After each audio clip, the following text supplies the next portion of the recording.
What happens when a nation's quest for security collides head-on with the raw realities of war? Civilian lives in the balance, global condemnation mounting, and the future of an entire region hanging by a thread. Today, we're diving deep into Operation Gideon's Chariots, the most consequential and controversial Israeli ground incursion into Gaza in decades. Beyond the headlines and official statements, what's really unfolding in Gaza? What's at stake for the people on the ground, for Israel's future, and for the wider Middle East? Most of all, is this operation a decisive solution or the start of something far bigger and more dangerous? Let's rewind. The Israeli-Palestinian conflict is a story that spans lifetimes, with roots that dig deep into the 20th century and beyond. But 2025 saw a dramatic new chapter open with Operation Gideon's Chariots. Announced by the Israel Defense Forces as a sweeping ground offensive, its aim, to crush Hamas's military infrastructure in Gaza, assert lasting Israeli security, and, crucially, reshape the dynamics on the ground once and for all. The immediate trigger? A renewed wave of violence following the collapse of a 2-month ceasefire between Israel and Hamas in March. For Israel's government, led by Benjamin Netanyahu, the calculus was clear. The threat posed by Hamas was intolerable. Rockets once again rained down on Israeli cities. The sense of siege, of existential peril, returned for many Israelis. But as we'll see, in the fog of war, clear answers are hard to find, and victory comes at a steep, often unpredictable cost. Operation Gideon's Chariots isn't just another flashpoint in a perpetual cycle. It's different by design. Israeli Defense Minister Israel Katz, speaking just days after the launch, laid out the plan in unambiguous terms: a broad, forceful campaign, the displacement of most of Gaza's population, and a stated intention for Israeli forces to remain in Gaza after the guns fall silent. The IDF announced that over 670 Hamas targets were hit in the initial strikes, with dozens of terrorists eliminated, as their statement put it. On the ground, the battle is fierce, above and below the streets, as Israel targets the elaborate tunnel networks that Hamas has used for years. But what does all of this mean, practically, morally, economically? Let's break it down. First, the human toll. In just the opening 48 hours, Gaza's Ministry of Health reported over 160 Palestinians killed. Since the end of the ceasefire, more than 3,100 lives have been lost, and over 8,600 injured, according to official figures. Hospitals are overwhelmed. Emergency care is almost impossible. Conditions are getting worse not day by day but hour by hour, reports Dia Ostaz from Khan Yunis. The displacement crisis has reached staggering proportions. Over 436,000 Gazans, nearly a quarter of the enclave's population, have been forced from their homes according to UN estimates. Shelters are bursting. Supplies of food, water, and medicine dwindle by the hour. The United Nations Secretary-General Antonio Guterres spoke at the Arab League summit, calling the situation beyond description, beyond atrocious, and beyond inhumane. It's a sentiment echoed by humanitarian workers on the ground, many of whom now warn of a catastrophe that could spiral far beyond Gaza's borders. Meanwhile, global power politics are playing out in real time. The United States has pledged $100 million in humanitarian aid, but the ongoing bombardments and blocked crossings mean much of this support can't reach those who need it most. Egypt, alarmed by the potential for a mass refugee influx, has deployed an additional 5,000 troops to its border with Gaza, tightening security, but also underscoring the risk of a wider regional implosion if things spiral further out of control. Financially, Operation Gideon's Chariots is burning through resources at an astonishing rate, $50 million a day, according to recent estimates. Trade through Israel's vital Ashdod port has dropped by 40%, knocking out a key artery for goods and rattling the region's supply chains. Israeli businesses that rely on maritime commerce are facing shortages and delays, hinting that the ripple effects of this war will be felt far beyond the battlefield. And then there's the psychological cost, the invisible wounds. Over 10,000 Gazan children require immediate mental health support, according to UNICEF's Tess Ingram, who warns, "The protracted consequences of Operation Gideon's Chariots on Gaza's children will be catastrophic, leaving a legacy of widespread psychological trauma and a generation robbed of their fundamental rights to education and a future." How did we get here? The roots of Operation Gideon's Chariots run deep, forged in the fires of a conflict that has shaped the destinies of millions. Since Hamas took control of Gaza in 2007, Israel has launched multiple major operations: Cast Lead, Pillar of Defense, Protective Edge, each promising, in its own way, to restore security and deter violence. Yet here we are, in 2025, with the cycle unbroken and the stakes higher than ever. The underlying disputes remain as intractable as ever: the status of Jerusalem, the fate of Palestinian refugees, ongoing Israeli settlement expansion in the West Bank, and the grinding blockade that has left Gaza's 2 million residents in perpetual crisis. Each round of violence leaves deeper scars, breeds new grievances, and narrows the already fragile window for peace. Yet this operation signals a hardening of political will in Israel, an explicit shift from periodic containment to permanent transformation. General Yaakov Amidror, former National Security Advisor to Israel, puts it bluntly: the IDF's objective in Operation Gideon's Chariots is to exert maximum duress on Hamas, compelling them to release the hostages, even if the cost involves significant, albeit regrettable, civilian casualties. But is this approach working? International outrage is mounting. The United Nations and human rights organizations accuse Israel of excessive force, targeting civilians and obstructing emergency aid, a potential violation of international law that, according to Kenneth Roth, former head of Human Rights Watch, could rise to the level of a war crime. On the other hand, Israeli officials stress the threat from Hamas is existential and argue that tunnel warfare and human shield tactics leave the IDF with few good options. The intensity of urban combat, with militants embedded in civilian neighborhoods in a maze of fortified tunnels, means the margin for civilian safety shrinks to almost nothing. More than 50 new tunnels have been constructed by Hamas since the start of the operation, evidence of their determination to dig in for the long haul. And then there's the chilling new reality of displacement. The IDF has implemented a buffer zone policy along Gaza's borders, effectively annexing swaths of territory and hemming in what's left of the population. Polls show that 68% of Palestinians believe the true aim of this offensive is their permanent removal from Gaza. Is this fear justified, or is it a tragic side effect of imperfect intelligence and impossible choices? The operation's shockwaves are also shaking Israeli society. With the economy under strain, key infrastructure under threat, and the world's eyes watching every move, Israel is facing fierce internal debate. Some see this as a necessary fight for survival, others as a disastrous gamble risking diplomatic isolation and moral decline. Dr. Ahmed Youssef, former Hamas spokesperson, claims, Operation Gideon's Chariots is not about security. It's a desperate gamble by Netanyahu to cling to power, sacrificing both Israeli and Palestinian lives for his personal survival. Meanwhile, international responses are sharp and divided. In response to a chorus of condemnation from abroad, Israel's government just sanctioned the construction of another 5,000 settlement units in the West Bank, signaling a refusal to back down. The message, Israel will chart its own course, the world's opinions notwithstanding. But while leaders argue and strategists debate, the suffering on the ground intensifies. Nearly 500,000 displaced, a healthcare system on the edge of collapse, and a generation of children growing up in fear. These are the real costs, the numbers behind the headlines. Yet, the most difficult questions remain unresolved. Can this operation really achieve Israel's security goals without provoking an endless insurgency or regional backlash? Will the humanitarian crisis spiral into something truly unmanageable, threatening not just Gaza but neighboring countries as well?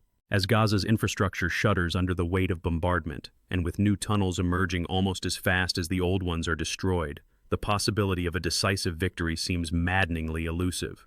At the highest levels, talk is turning to the aftermath.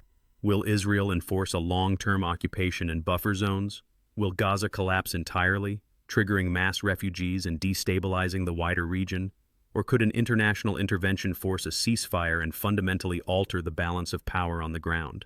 In the next section, we'll explore the possible futures now hovering over Gaza, and how Operation Gideon's Chariots could reshape not only Israeli and Palestinian lives, but the economic and political order of the wider Middle East. But one question looms largest of all.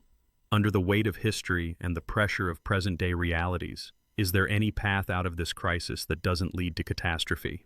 As Operation Gideon's Chariots grinds relentlessly forward, the world now finds itself at a crossroads, forced to reckon with the profound and far-reaching consequences of this historic offensive. The fate of Gaza, the security of Israel, and the fragile equilibrium of the entire Middle East hang perilously in the balance. Let's peer into the turbulent clouds of the future and confront the scenarios that are starting to crystallize out of the chaos on the ground. First, the prospect of long-term occupation. with Israeli defense officials openly vowing to remain in Gaza after the operation. A dramatic new period of direct or semi-direct military rule appears ever more likely. Imagine a Gaza Strip punctuated not just by tanks and checkpoints, but by a kilometer-wide buffer zone slicing through its borders, as the Israeli military attempts to enforce security by restricting Palestinian movement. It's a scenario that echoes some of the darkest chapters of modern Middle Eastern history. But occupation is not merely about soldiers and fences. According to a recent UN estimate, over 436,000 Gazans have been internally displaced since the start of the operation, forced from their homes, often multiple times. International legal scholars warn that if these displacements become permanent, it could amount to population transfer, a grave breach of international law. And with 68% of Palestinians now convinced that the true aim of Gideon's Chariots is their expulsion from Gaza, the seeds of rage and resistance are being sown for decades to come. Expert voices are sounding the alarm. Dr. Mouin Rabbani, a leading Middle East analyst, warns, Operation Gideon's Chariots is not a pathway to peace. It is a catalyst for further radicalization, breeding a new cohort of militants and extinguishing any hope for a sustainable resolution. One can only imagine what Gaza might look like after years of direct occupation, simmering resentment, repeated flare-ups, and the perpetual risk of violence never far below the surface. The second scenario is even grimmer: humanitarian collapse and regional volatility. In the last 72 hours alone, over 160 people have been killed and thousands wounded. Hospitals are overwhelmed, food and clean water scarce, and psychological trauma is becoming a silent epidemic. Over 10,000 children now require urgent mental health support.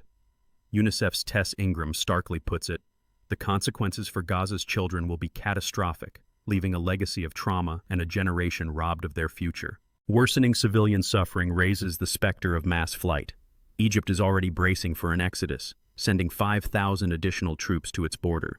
A full-blown humanitarian catastrophe could force hundreds of thousands to flee, overwhelming aid agencies and potentially destabilizing neighboring countries. In such an environment, non-state actors, whether they be remnants of Hamas or new militant groups, could find fertile ground, turning Gaza into a flashpoint that draws in Iran, Hezbollah, or other regional players. But perhaps the greatest danger is not simply the spread of violence, but the entrenchment of hopelessness, a place where diplomacy seems impossible and life itself hangs by a thread. Amid all this, a third, more tenuous possibility is quietly emerging: a forced diplomatic solution. As images of devastation flood international media, and as global outrage mounts over mounting civilian deaths and allegations of war crimes, the world's patience is wearing thin. The United States, Israel's staunch ally, has pledged another $100 million in humanitarian aid, yet quietly urges restraint behind closed doors. United Nations Secretary-General Antonio Guterres, in a rare show of anger, has called the situation for Palestinians beyond description, beyond atrocious, and beyond inhumane. Increasingly, powerful nations are hinting at a line in the sand. Should the Israeli government continue to press its advantage, sanctions or diplomatic isolation could follow, threatening Israel's own economic and strategic interests, especially as the Israeli treasury is already bleeding $50 million a day on the operation, and maritime trade through Ashdod port has plummeted by 40%. In such a climate, the outlines of a negotiated settlement become thinkable again. Imagine for a moment a ceasefire brokered not just between Israel and Hamas, but including a raft of international actors, ushering in a UN-led trusteeship to oversee Gaza's recovery, security, and governance. Such a move would require extraordinary political will, both from Israeli leaders anxious about security and from Palestinian factions wary of foreign oversight. But with international opinion hardening and the costs of occupation spiraling, even once unthinkable solutions seem possible. Yet the history of this conflict teaches us that none of these futures are inevitable. They will be shaped by the choices made today, by the actions of governments, by the stories told in the media, and yes, by the informed voices of viewers like you. So what, ultimately, does this mean for you? Why should the outcome of Operation Gideon's Chariots matter beyond the headlines? First, this conflict is a vivid lesson in the consequences of unresolved grievances and cycles of retribution. The issues at the heart of the Israeli-Palestinian conflict, land, security, identity, human dignity, cannot be bombed into submission or willed away by force.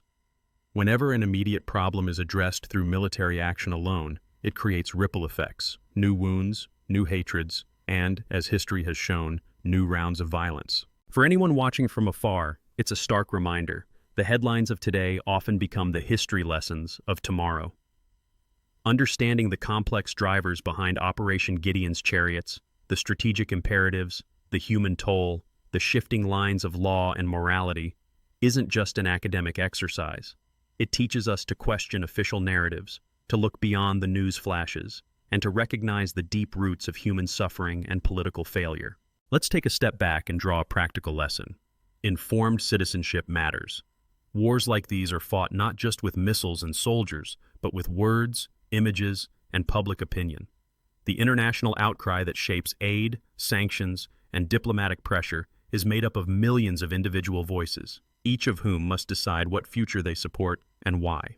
If you care about peace, security, and justice, not just in Gaza or Israel, but in your own community, there are real, tangible steps you can take. Educate yourself further, support reputable humanitarian organizations, and perhaps most importantly, engage in civic life. Hold your elected leaders accountable for the foreign policies they support. Demand transparency and compassion in reporting. Insist that innocent lives, no matter whose, deserve to be protected. As an old proverb reminds us, the conflict that seems far away today can knock at your own door tomorrow.